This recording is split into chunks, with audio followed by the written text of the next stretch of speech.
സഖാവ് പുഷ്പൻ അന്തരിച്ചു. കൂത്തുപറമ്പ് വെടിവെപ്പിൽ പരിക്കേറ്റ് കിടപ്പിലായിരുന്നു. CPM പ്രവർത്തകൻ കൂടിയായ പുഷ്പൻ കോഴിക്കോട് സ്വകാര്യ ആശുപത്രിയിൽ ചികിത്സയിലിരിക്കെയാണ് അന്ത്യം.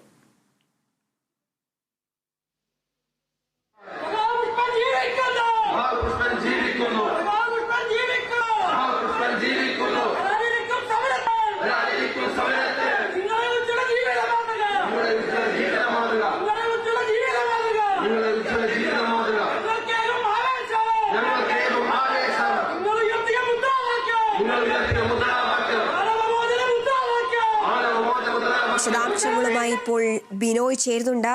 ബിനോയ്, നമുക്കറിയാം കമ്മ്യൂണിസ്റ്റ് പ്രസ്ഥാനത്തിലെ ജീവിച്ചിരുന്ന ഒരു രക്തസാക്ഷിയായിരുന്നു പുഷ്പൻ. കൂത്തുപറമ്പ് വെടിവെപ്പിൽ പരിക്കേറ്റ് ചികിത്സയിലായിരുന്നു. ഏറെ നാൾ 30 വർഷത്തോളമായി കിടപ്പിലായിരുന്നു. ഇപ്പോൾ അദ്ദേഹം ഈ ലോകത്തോട് വിട പറഞ്ഞിരിക്കുകയാണ്. വിശദാംശങ്ങൾ.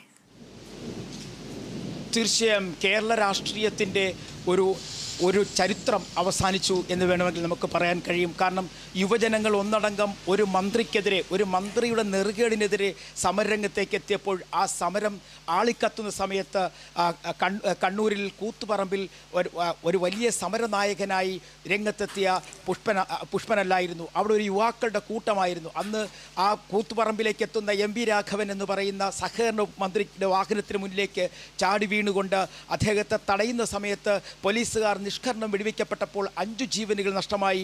ഒപ്പം അന്ന് ജീവിക്കുന്ന രക്തസാക്ഷിയായി സഖാവ് പുഷ്പൻ എന്ന വാക്കുകൾ തന്നെ അത് അന്വർത്ഥമാണ്. പുഷ്പൻ ജീവിക്കുന്ന രക്തസാക്ഷിയായി 3 പതിറ്റാണ്ടുകളായി വീട്ടിൻ്റെ ചുവരുകൾക്കുള്ളിൽ കഴിഞ്ഞുകൂടുകയായിരുന്നു. ഇപ്പോൾ സഖാവ് പുഷ്പൻ യാത്രയാകുമ്പോൾ ഒരുപാട് ചരിത്രങ്ങൾ അതിൻ്റെ പിന്നാലെ പോകേണ്ടി വരും.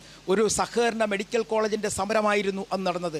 പരിയാരം മെഡിക്കൽ കോളേജിന് വേണ്ടി ഒരു സ്വകാര്യ ട്രസ്റ്റ് ഉണ്ടാക്കിക്കൊണ്ട് ആ ട്രസ്റ്റിൻ്റെ സർക്കാരിനെ സാക്ഷിയാക്കി വെച്ചുകൊണ്ട് പൈസ പണമെടുക്കുന്നതിന് വേണ്ടി സർക്കാർ കരുണാകരൻ്റെ സമയത്ത് സർക്കാർ മുന്നോട്ട് നീങ്ങിയപ്പോൾ അതിനെതിരെ യുവാക്കൾ ഒന്നടങ്കം സംസ്ഥാനത്തിൻ്റെ തെരുവീതികളിൽ ഇറങ്ങിയ ആ വേളയിലാണ്